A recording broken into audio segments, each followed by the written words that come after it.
Elisa, how are you doing?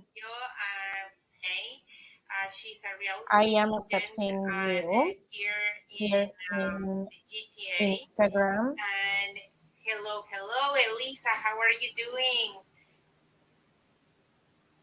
There we go. There we Oh, go. yes, here I am. How are you, Carla? Thank you so much, Elisa, for joining us. How are you doing? Very good. I'm so enjoying this beautiful weather today. It's not as hot as normally we have these Oh, humid hot summery days. It's fresh. It's sunny. I love it. I love this time of the we year. wish we had these days throughout the whole year, right? Right? I know. Yeah. Yes, yes. Hey guys, and thank you so much for everybody that is joining us. If you guys can tell us where are you watching us, if it's from Toronto or other parts of the GTA or outside Canada, we would like to know a little bit of you guys. So please let us know. Or if you have any questions, please send all your questions in your comments so we can answer everything in our live. Yes. Yes. So Elisa, we are please. supposed. Yes, before we enter, I would like to just share with some news with some people and would ask Carla to elaborate on it. So, guys, we have good news for you if you're a first time home buyer. As you know, traditionally, you were able to withdraw to a maximum of $35,000 from your RRSPs to make your first purchase. And if you had a spouse or you're buying with someone else, combined that could have been $70,000. And you have many years to repay.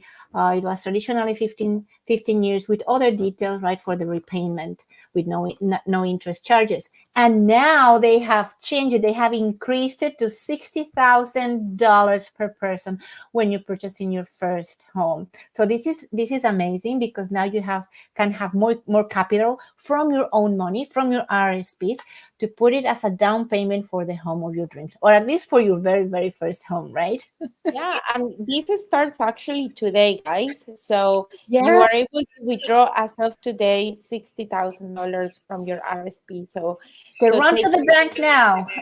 yes, yes, run to the bank and buy a home and no, but you know what? It could make it or break it for a lot of people because some employers actually allowed you to withdraw some of the money that they contribute to your RRSP. So this could be amazing news for a lot of professionals that are investing a lot in their retirement, and they are also,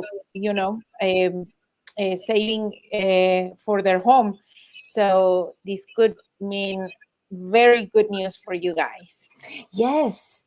And the second news are that doesn't apply to everybody. However, this is also good news. Also, if you're this a home buyer who is putting as a deposit less than 20%, and I mean that it's an insured mortgage, and you're purchasing a newly built home, you can get up to 30 years of amortization period. That means you get 30 years to pay that mortgage back.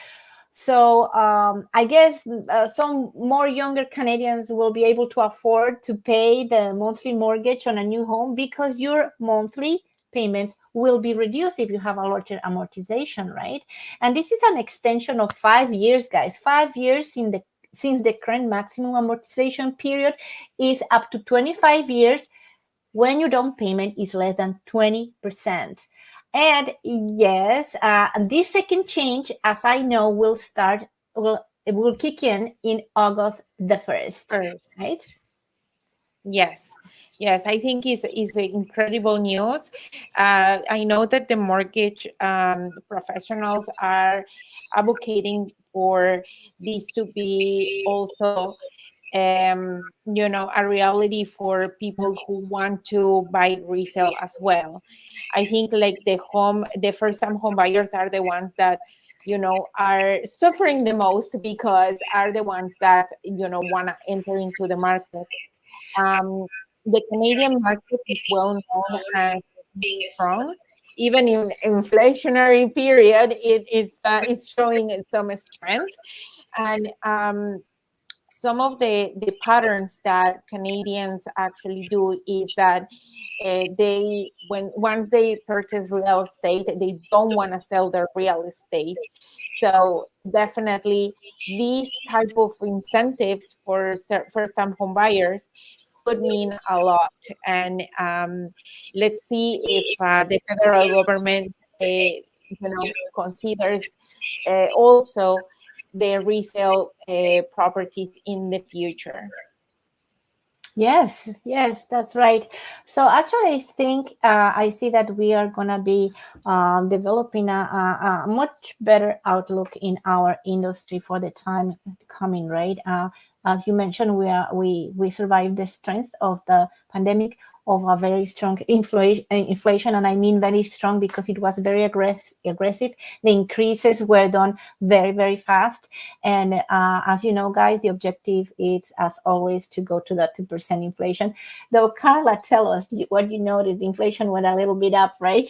Yeah, so the inflation went a little bit up today, from 2.8 to 2.9, only 0.1% difference.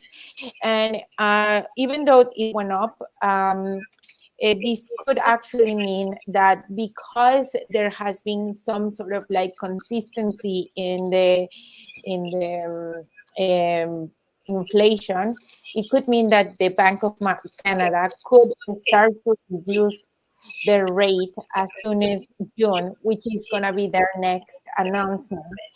Now, let's keep our eye very open for the coming announcement, which is going to be for the numbers of April and the numbers of May.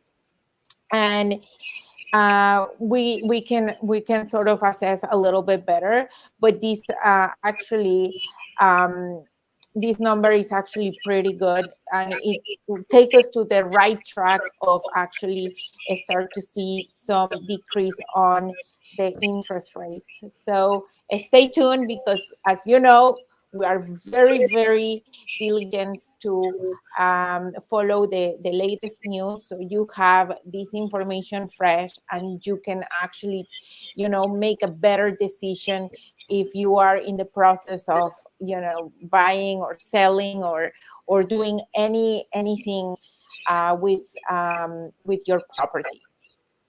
Yes, that's right. That's right. So now I would like to start just with a few comments while Carla is so kind to put the slides for me on screen.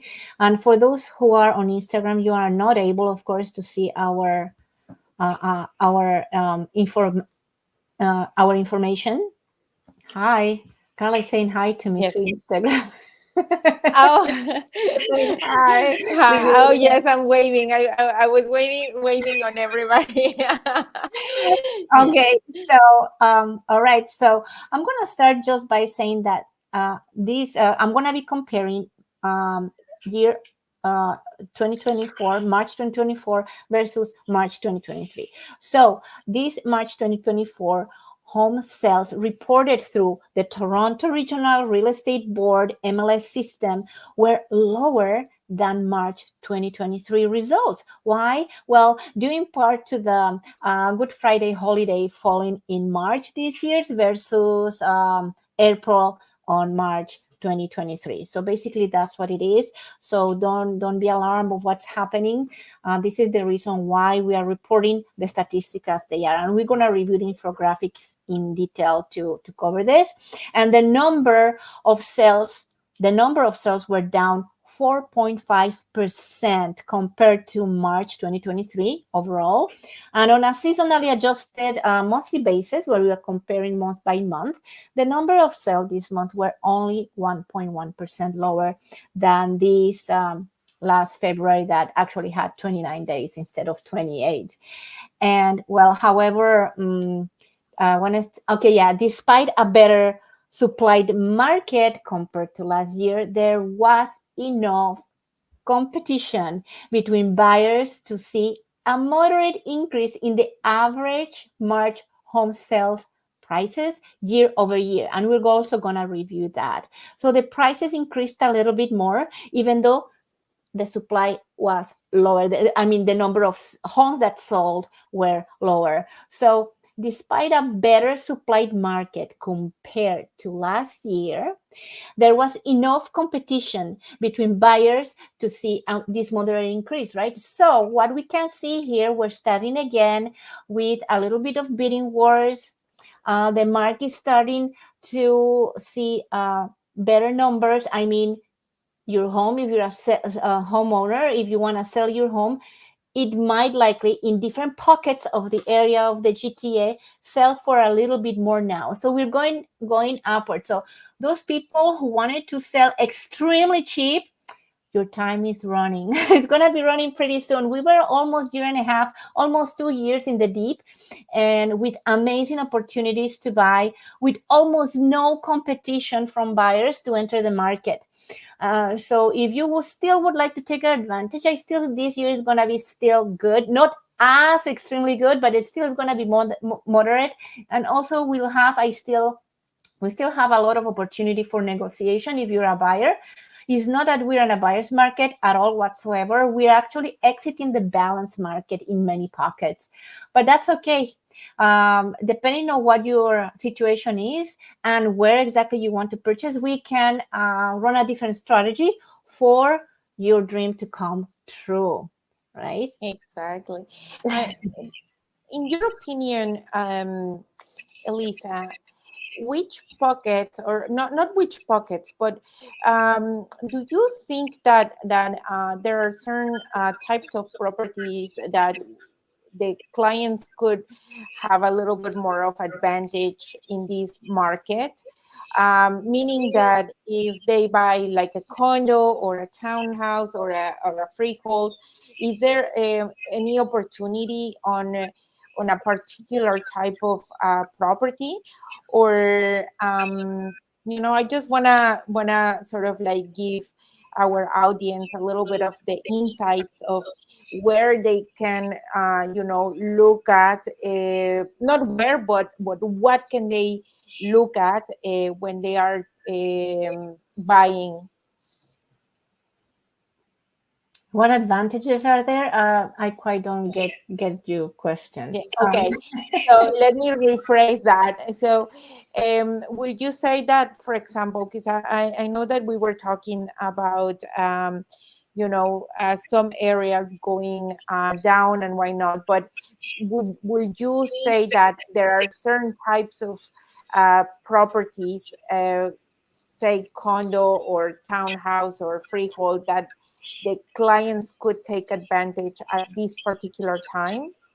Oh, okay, that's a very good question. So yeah, and you know what, you will find out the answer after we review these infographics.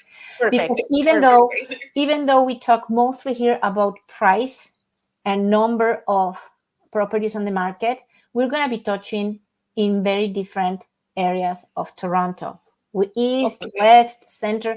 So you will see in which pocket the opportunity would be best for you, depending on your maximum purchase price and the gentrification area. Because again, it comes down to what is your plan in the future, or what are you going to be doing with that property. Because if you're purchasing a property, let's say an investment property, and you plan to stick to it all your life and put it in a trust so your kids can get the property when you decide to give them that property. And so you're going to be having that property for many decades. And during those decades, believe me, we're going to have another crisis. So, but if you want to stay long-term in that property, even though it's going to be going high, you will have the zigzags in between, right? While you're going up. And that's okay. If you're a person who would like to say, you know what, I am a first-time home buyer, I'm going to do my best to buy the best property I can right now. I still know it's not going to be the house of my dreams, because I'm going to purchase the house on my dreams after this one is appreciated, probably in 5 years. Oh, okay. In that case, let's look for you an area that is just gentrifying now, so your appreciation can be faster.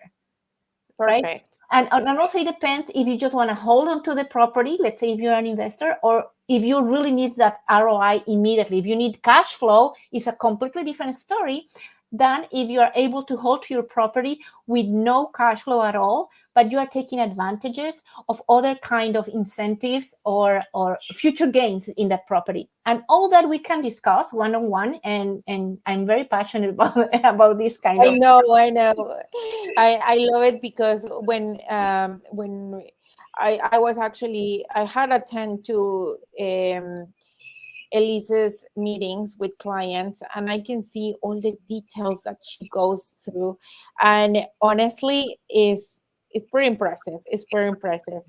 Congratulations, Elisa. Thank you. Thank you so much. Okay, Yeah. now we're gonna review the infographics really quickly. It's 3:59, so we're gonna review those infographics. Those in Instagram, you obviously you cannot get access to it, but once we're done, these programs are saved. These slides are saved forever in all our social media channels, so you can access them through Carla's or my social media channels. Just please subscribe to our YouTube channel so you know when the next program is coming up, and also you can share easily the link from there with anyone you think this information can be useful to. So right now, you are in the East and you're too far out. We would like to start reviewing the entire city of Toronto first. Yeah, sorry. There you go. Now I can see it. Now I see it in our on our screen. So in overall, the entire city of Toronto, when we're comparing these 2 months, the average selling price increased 3%. And Carla, remember when I was telling you month by month, the last month decreased 1%, decreased 3%, decreased 5%. And now finally, this month, Wow. we have a positive number here, increased 3%, averaging a number of $1,087,000. Okay, this is an average, and we're going to see other pockets in the city where you will see you can purchase a property under $1 million. Okay, and the days on the market overall in the city is 22 days. So also this is giving us an indication that we are probably in a very healthy balanced market right now compared to what we have by the end of last year or early this year, where we have again offer days set in place to create competition with different buyers, and the numbers of sales decreased almost 8.5%. So Wow. numbers of sales have been lower. The prices have been increasing. We still don't have enough properties to choose from. Hey, sellers, go out there and put your property on sale. Be confident about that, because right now, as the market is starting to change colors, to have that more positive appeal to it, you also can be more confident and put your home for sale, so you know there's going to be availability for you to purchase your next home. And for that also we have different strategies, what you should be doing first or not. We can have a specific program, Carla and I, to discuss exactly with numbers what would you need to do if you're a seller and you want to upgrade, right? So let's go. I'm digressing here, but let's go to Toronto East. Now we have here the average selling price in Toronto, which is primarily the huge pocket of Scarborough. So the selling prices decreased 1.3%, which is not that significant, provided that we have all kind of mix in this area of the city between buildings and freehold homes. And the number of sales decreased a dramatic 11.4%. I think that's a huge dip. So yeah, buyers are looking and are struggling to find exactly what they want. Once they see it, of course, it instills a slight competition, and that's why the prices are not going as low as in a different, more traditional markets. Let's see. Now we're going to compare Toronto East versus Toronto West. What is the different scenario? And in Toronto West, the prices increased 5.4%, much more. And as I mentioned, in Toronto East, the average home sale price is 1.08 mil. Here we have as an average 1.2 mil. So it's an area that has been in many pockets gentrified already. So the prices are a little bit higher. So for the long run, generically speaking, in this area, you will not have that much appreciation in terms of time frame, as in Toronto is where the area is just started to gentrify. So you may expect a more appreciation in 5, 6, 7 years. Of course, if we're talking about standard market conditions, right? If we don't have any other blow in the following, which I don't think so, because as you know, somehow the market revolves in cycles of 8 to 10 years, right? So now we have that, and now we're going the cycle going up. And let's see, we'll revisit all this in next when 7-8 years come to see exactly how it's going to happen. And I'm sure another adjustment will take place. 100%. Now let's go to Midtown. Midtown is the area that we have just above all the Toronto core, where we have highly dense condo buildings. And here in the Midtown area, we have less condo buildings and much more residential areas. And this is, let's say, in our pocket, one of the priciest one, with an average selling price of 1.8. And on top of that, it did increase 4.3%. So there's money in the city. Yeah, and I remember from month over month that this Midtown has been almost consistently increasing since we started to show the graphs and everything. So it's very regardless interesting. of the inflation, yes. Yeah, regardless of the inflation, definitely, I agree with what you said. There is money on the table, 100%, and definitely this has been one of the key points to see that it's been increasing very, very consistently. Yeah, I agree with you. That's a good point. And yeah, we have been reviewing month after month, and always when we talk about Midtown, the no price is down, very steady going up. Yeah. And however, yes, the number of sales actually here decreased 24%, over 24%. So really, even in this different pocket, people are struggling to find the home they want to buy. Yes. Wow. And now I put it in downtown. I'm sorry, Elisa. Yes, in Midtown it decreased only 6.7%, guys. Yes. You tricked me. Sorry. I thought that I was gonna go with the flow, but I totally changed that on Elisa. But yes. So wow. Anyway, overall, all these infographics in lower numbers or larger numbers, but match with my initial comment, right? We have less properties for sale, but the market is responding positively on the sale prices. Now, so let's go to downtown, which is right next to the Midtown. And even though in the Midtown, the average price just, few blocks up is 1.8 million. Here in downtown Toronto, we have an average price of $767,000. And it's an average, and most properties contained in a bulk in this average would be condos, maybe one bedroom plus den, or 2 bedrooms. We have not much of detached homes or townhomes in this area. So that is the fair price. And here, it decreased this 24%, the numbers of sales I mentioned earlier. And for you, if you're a first-time home buyer or first-time investor, please note, this is an excellent opportunity for you to enter the market in downtown. Remember when we saw the very first slide where it says Toronto average selling price $1 million? So you see, when we start sectioning the city in different places, we can see that in downtown, definitely you can enter the market now. And more likely, right, Carla, with all those 2 advantages we mentioned at the start of our program here, right? 2 more 100%. incentives. 100%. A condo downtown, it doesn't get better than that. Yeah. And probably, well, yeah, we're going to talk about that. Carla and I mentioned that we would like to make a specific live next week for condos. And what she mentioned, the condo in downtown, because we're going to talk that day also about appreciation, different areas in condos, where is the best to buy a condo when you are an investor. Okay, you would be here in the city or you want to buy in the city of Waterloo. And we're going to tell why and how, because you need to evaluate exactly what is your end.